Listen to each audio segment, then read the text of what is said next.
दोस्तों welcome to my channel GK mode. दोस्तों आज की वीडियो में सर्वोच्च न्यायालय के जो इम्पोर्टेंट क्वेश्चन है उन्हें हम डिस्कस करेंगे।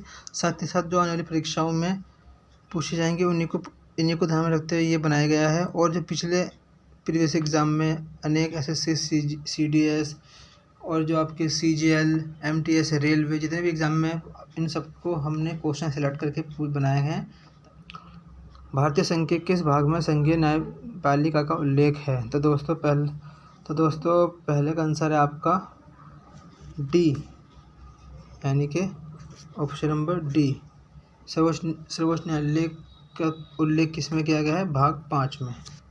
आगे बढ़ते हैं क्वेश्चन नंबर 2 पे। संविधान के व्याख्याकार और संरक्षक कौन है? तो दोस्तों इसका आंसर आएगा दूसरे का सी, सर्वोच्च न्यायालय। सी, सर्वोच्च न्यायालय। क्वेश्चन नंबर 3 की ओर बढ़ते हैं। भारतीय संविधान की व्याख्या करने का मुख्य अधिकारी कौन है? तो दोस्तों क्वेश्चन नंबर 3 का आंसर होगा आपका डी। तो दोस्तों क्वेश्चन नंबर 3 का आंसर क्या होगा? डी। अब हम आगे बढ़ते हैं क्वेश्चन नंबर 4 की ओर। निम्नलिखित में किसके अंतर्गत भारत में सर्वप्रथम सर्वोच्च न्यायालय की स्थापना हुई? तो दोस्तों इसका आंसर क्या होगा आपका? बताइए आप। क्वेश्चन नंबर 4 का आंसर होगा आपका ए। क्वेश्चन नंबर 4 का होगा आंसर ए, रेगुलेटिंग अधिनियम 1773। अब नेक्स्ट क्वेश्चन की ओर बढ़ते हैं। क्वेश्चन नंबर 5, भारत के सर्वोच्च न्यायालय की स्थापना हुई थी, यानी कि कब हुई थी? तो सर्वोच्च न्यायालय की स्थापना हुई थी आपकी सी। तो दोस्तों ऑप्शन नंबर होगा इसका सी, भारत सरकार अधिनियम 1935 के अधीन इसकी स्थापना हुई थी। नेक्स्ट क्वेश्चन की ओर बढ़ते हैं। मूल रूप से संविधान में सर्वोच्च न्यायालय में मुख्य न्यायाधीश के अतिरिक्त कितने न्यायाधीश की व्यवस्था थी? तो क्वेश्चन नंबर 6 का आंसर हो गया आपका बी, 7 न्यायाधीशों की व्यवस्था थी। अब नेक्स्ट क्वेश्चन की ओर बढ़ते हैं। क्वेश्चन नंबर 7, वर्तमान में सर्वोच्च न्यायालय में मुख्य न्यायाधीश के अतिरिक्त कितने न्यायाधीश का प्रावधान किया गया है? तो क्वेश्चन नंबर 7 का आंसर होगा डी। क्वेश्चन नंबर 7 का आंसर होगा डी। अगर चीफ जस्टिस ऑफ इंडिया को हटा के पूछा जाए और ऑप्शन में 33 दे रखा तो क्वेश्चन नंबर 33 ठीक होगा। अगर टोटल पूछा जाए तो 34 होगा। तो इसके साथ आगे बढ़ते हैं क्वेश्चन नंबर 8 की ओर। क्वेश्चन नंबर 8, सर्वोच्च न्यायालय के मुख्य न्यायाधीशों की संख्या में वृद्धि की शक्ति किसके पास है? तो क्वेश्चन नंबर 8 का आंसर होगा सी। क्वेश्चन नंबर सी, संसद के पास है। क्वेश्चन नंबर 9 पे बढ़ते हैं। सर्वोच्च न्यायालय के न्यायाधीशों की निम्न में से कौन सी अर्हता होनी चाहिए? तो दोस्तों क्वेश्चन नंबर 9 का आंसर हो गया आपका डी, उपयुक्त में से कोई भी नहीं। उपयुक्त में से कोई इसलिए है क्योंकि जो ABC ऑप्शन दे रखे हैं इसमें कोई भी अर्हता सुप्रीम कोर्ट के जजों के लिए है ही नहीं। तो दोस्तों आगे बढ़ते हैं क्वेश्चन नंबर 10 की ओर। सर्वोच्च न्यायालय के मुख्य न्यायाधीश की नियुक्ति कौन करता है? तो दोस्तों 10वें का आंसर होगा आपका डी, राष्ट्रपति। राष्ट्रपति ही सर्वोच्च न्यायालय के मुख्य न्यायाधीश की नियुक्ति यानी कि अपॉइंटमेंट करते हैं। अगले की ओर बढ़ते हैं क्वेश्चन नंबर 11, सर्वोच्च न्यायालय के अन्य न्यायाधीशों की नियुक्ति कौन करता है? तो दोस्तों 11वें का आंसर होगा आपका ए, राष्ट्रपति, प्रेसिडेंट करते हैं ए। नेक्स्ट क्वेश्चन की ओर बढ़ते हैं अपना। भारत के कार्यवाहक मुख्य न्यायाधीश की नियुक्ति कौन करता है? यानी कि एक्टिंग चीफ जस्टिस की ऑफ इंडिया की कौन करता है नियुक्ति? तो दोस्तों 12वें का आंसर होगा हमारा बी, राष्ट्रपति की पूर्व स्वीकृति से भारत का मुख्य न्यायाधीश। 12वें का बी। अब क्वेश्चन नंबर 13वें पे आते हैं।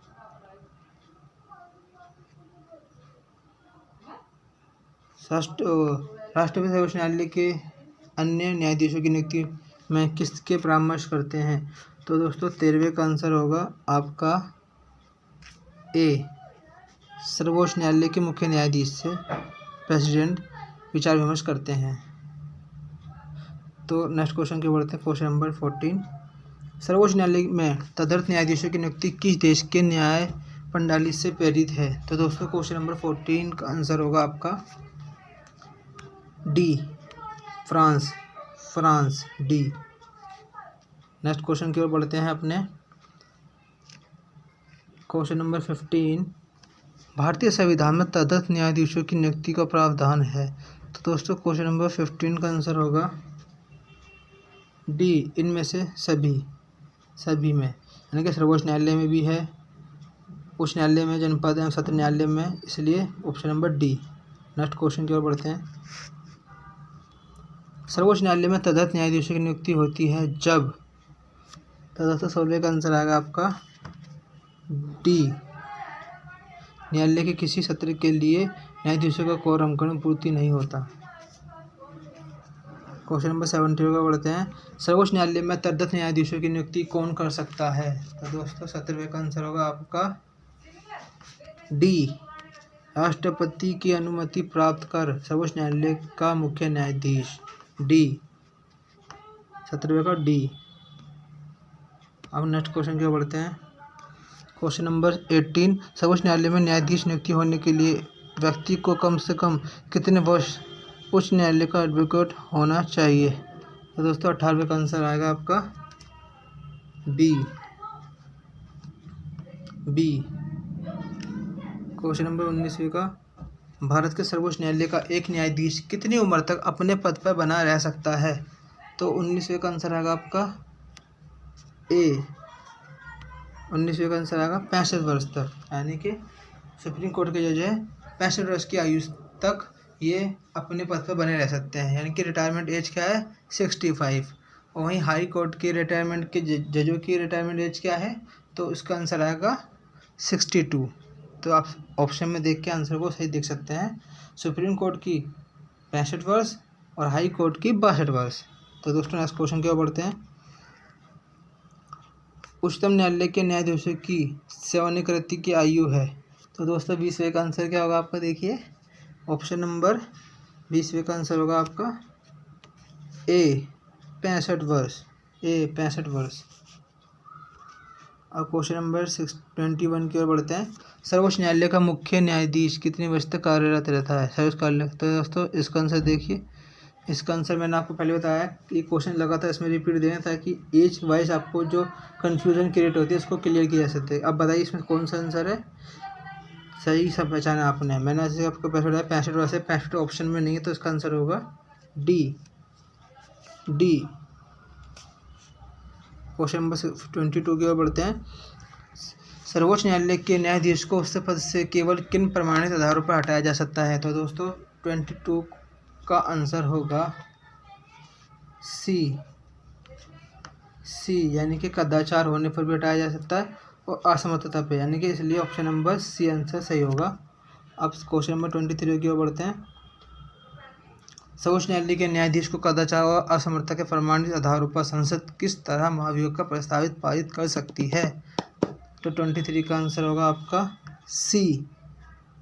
तो दोस्तों क्वेश्चन नंबर 23 का आंसर होगा आपका सी। संसद के दोनों सदनों द्वारा अलग अलग अपने कुल सदस्यों की संख्या के बहुमत तथा उपस्थित एवं मतदान करने वाले सदस्यों के 2/3 बहुमत प्रस्ताव द्वारा। तो दोस्तों क्वेश्चन नंबर 23 का आंसर हो गया सी। अब क्वेश्चन नंबर 24 की ओर आगे बढ़ते हैं। सर्वोच्च न्यायालय के न्यायाधीश के विरुद्ध महाभियोग का प्रस्ताव पारित करने हो जाने पर पदोन्नति का आदेश कौन जारी कर सकता है? तो दोस्तों पद कौन जारी कर सकता है? तो 24 का आंसर होगा बी। 24 का आंसर होगा आपका बी, राष्ट्रपति यानी कि प्रेसिडेंट आदेश जारी कर सकता है। क्वेश्चन नंबर 25, सर्वोच्च न्यायालय किस न्यायाधीश के विरुद्ध 11 मई 1993 को लोकसभा में लाया गया महाभियोग प्रस्ताव असफल रहा? तो दोस्तों 25 का आंसर होगा आपका सी, न्यायमूर्ति वी रामास्वामी के विरुद्ध लाया गया था महाभियोग का प्रस्ताव, जो कि असफल रहा था 1993 में। तो 25 का आंसर होगा सी। क्वेश्चन नंबर 26, सर्वोच्च न्यायालय के मुख्य न्यायाधीश को प्रतिमाह कितना वेतन मिलता है? तो दोस्तों इसका आंसर आएगा 26 का आपका आंसर होगा सी, 2,80,000 रुपये प्रति माह। सी। क्वेश्चन नंबर 27, सर्वोच्च न्यायालय के अन्य न्यायाधीशों को प्रति माह कितना वेतन मिलता है? तो इसका आंसर आएगा आपका 27 का बताइए, मैंने आपको भी रिपीट किया है। 27 का आंसर होगा बी, 2,50,000। क्वेश्चन नंबर 28 की ओर बढ़ते हैं हम। जब राष्ट्रपति और उपराष्ट्रपति दोनों के पद खाली हों तब उनके काम कौन करेगा? तो दोस्तों क्वेश्चन नंबर 28 का आंसर होगा सी, इस कंडीशन में भारत के मुख्य न्यायाधीश काम करेंगे। सी। नेक्स्ट क्वेश्चन की ओर बढ़ते हैं। निम्नलिखित में से भारत के किस मुख्य न्यायाधीश ने राष्ट्रपति के रूप में काम किया? दोस्तों 29 का आंसर होगा आपका ए, जस्टिस एम हिदायतुल्ला ने। क्वेश्चन नंबर 29 हो गया। 30 की ओर बढ़ते हैं। सेवानिवृत्ति के पश्चात सर्वोच्च न्यायालय के मुख्य न्यायाधीश वकालत कर सकते हैं, तो बताइए कौन से कोर्ट में कर सकते हैं? तो दोस्तों इसका आंसर होगा 30 का आपका डी, किसी भी न्यायालय में नहीं, यानी कि रिटायर्ड जज सुप्रीम कोर्ट के किसी न्यायालय में प्रैक्टिस नहीं कर सकते, इसलिए आंसर आपका होगा डी। 31 की ओर बढ़ते हैं। सर्वोच्च न्यायालय के अधिकार क्षेत्र में वृद्धि करने का अधिकार किसे प्राप्त है? तो दोस्तों 31 का आंसर होगा आपका सी, संसद को। 31 का आंसर होगा सी। क्वेश्चन नंबर 32, सर्वोच्च न्यायालय के न्यायिक कामकाज के लिए किस भाषा का प्रयोग किया जाता है? तो दोस्तों 32 का आंसर होगा बी, आंसर होगा बी, अंग्रेजी। इंग्लिश मीडियम में सुप्रीम कोर्ट के कामकाज का प्रयोग किया जाता है। हालांकि सरकार लगातार प्रयास कर रही है कि हाई कोर्ट में और हाई कोर्ट सुप्रीम कोर्ट में रीजनल भाषा में और या फिर हिंदी भाषा में जजों को जो उनके डिसीजन आते हैं उसको ट्रांसलेशन किया जाए। सरकार इस पर लगातार ध्यान दे रही है। तो दोस्तों इस साथ में आगे बढ़ते हैं क्वेश्चन नंबर 33 की ओर। सर्वोच्च न्यायालय किस संस्था का निरीक्षण कर सकता है? तो दोस्तों 33 का आंसर होगा आपका सी, अधीनस्थ न्यायालय का। क्वेश्चन नंबर 34, भारत में न्यायपालिका है। 34 का आंसर होगा आपका ए, क्या है? भारतीय ए, स्वतंत्र है। क्वेश्चन नंबर 35, भारत में न्यायपालिका का स्वरूप है। तो 35 का आंसर हो गया आपका कैसा? भारतीय न्यायपालिका स्वरूप कैसा है? बी, एकीकृत माने इंटीग्रेटेड का मीनिंग है भारत का सुप्रीम कोर्ट, हाई कोर्ट और जो डिस्ट्रिक्ट कोर्ट, सेशन कोर्ट होते हैं सब तीनों इंटीग्रेटेड हैं, एक दूसरे से एक संघ बना के काम करते हैं। तो नेक्स्ट क्वेश्चन की ओर बढ़ते हैं हम। क्वेश्चन नंबर 36,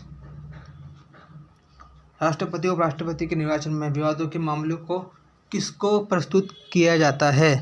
तो दोस्तों इसका आंसर आएगा 36 का, आप बताइए, इसका आंसर होगा सी, भारत के उच्चतम न्यायालय को।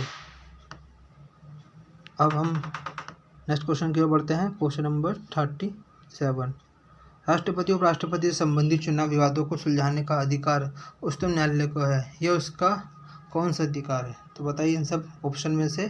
तो दोस्तों 37 का आंसर होगा आपका ए, ये उसका मौलिक अधिकार है, option number A. Next question की ओर बढ़ते हैं। क्वेश्चन नंबर 38, राष्ट्रपति कानूनी मामलों में किससे परामर्श ले सकता है, यानी कि प्रेसिडेंट किससे एडवाइस ले सकते हैं लीगल मैटर्स में? तो दोस्तों 38 का आंसर होगा आपका डी, सर्वोच्च न्यायालय से, डी, सुप्रीम कोर्ट से। नेक्स्ट क्वेश्चन की ओर बढ़ते हैं। सर्वोच्च न्यायालय को परामर्शदायी बनाया गया है तो दोस्तों 39 का आंसर होगा आपका सी, अनुच्छेद 143 में, सी, अनुच्छेद 143 में। अब नेक्स्ट क्वेश्चन की ओर बढ़ते हैं। क्वेश्चन नंबर 40, न्यायिक पुनर्विलोकन का अधिकार किसे है, यानी कि जुडिशरी रिव्यू का राइट किसे है। तो इसका 40 का आंसर होगा आपका ऑप्शन नंबर डी, सर्वोच्च न्यायालय को एवं उच्च न्यायालय को, डी। अब नेक्स्ट क्वेश्चन की ओर बढ़ते हैं। भारत में न्यायिक पुनरीक्षण की शक्ति का प्रयोग किया जाता है। तो दोस्तों 41 का आंसर होगा आपका बी, सर्वोच्च न्यायालय तथा उच्च न्यायालय द्वारा। अब नेक्स्ट क्वेश्चन की ओर बढ़ते हैं अपना। उच्चतम न्यायालय के न्यायिक पुनरीक्षण का कार्य का अर्थ है, क्या है इसका अर्थ। तो दोस्तों 42 का आंसर होगा सी, कानूनों की संवैधानिक वैधता का पुनरीक्षण करना, सी, 42 का सी। अब नेक्स्ट क्वेश्चन की ओर बढ़ते हैं। न्यायिक पुनर्विलोकन का अर्थ है कि सर्वोच्च न्यायालय। तो दोस्तों 43 का आंसर क्या होगा, डी, ऑप्शन नंबर डी। किसी भी राज्य के कानून को अवैध घोषित कर सकता है कौन, सुप्रीम कोर्ट, किसके थ्रू, जुडिशरी रिव्यू के थ्रू, अगर वो गलत पाया गया तो। और नेक्स्ट क्वेश्चन की ओर बढ़ते हैं।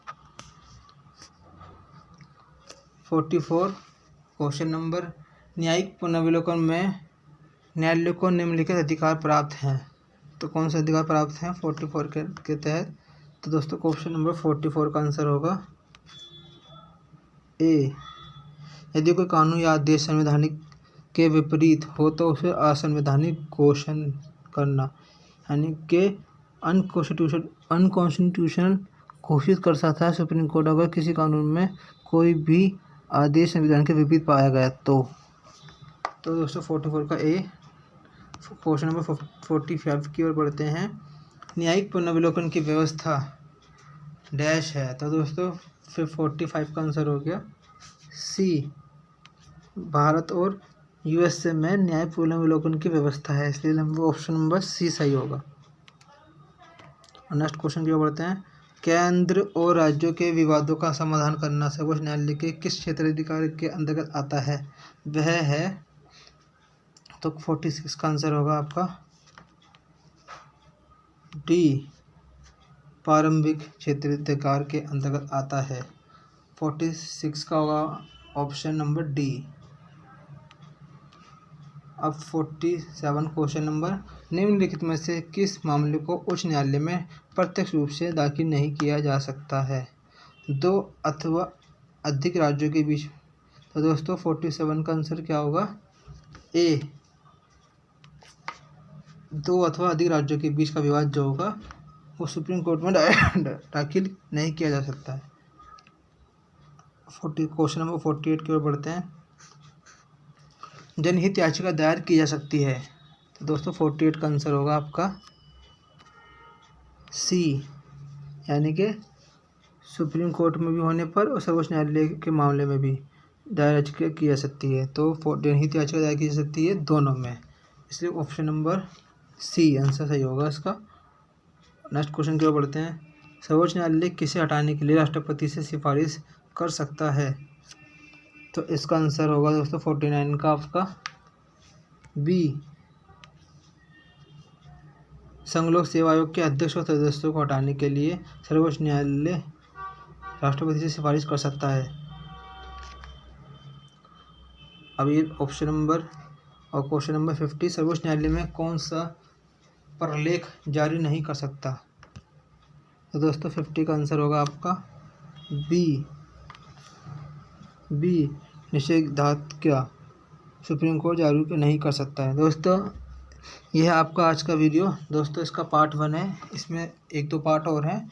आई होप आपको ये वीडियो अच्छी लगी होगी। अगर आपको वीडियो अच्छी लगी हो तो इसे वीडियो को लाइक करें, शेयर करें, सब्सक्राइब करें, ताकि आने वाली वीडियो में इसी को हम सीरीज़ को आगे बढ़ाते हुए आपके आने वाली परीक्षाओं को मैं आपके लिए हेल्पफुल कर सकें।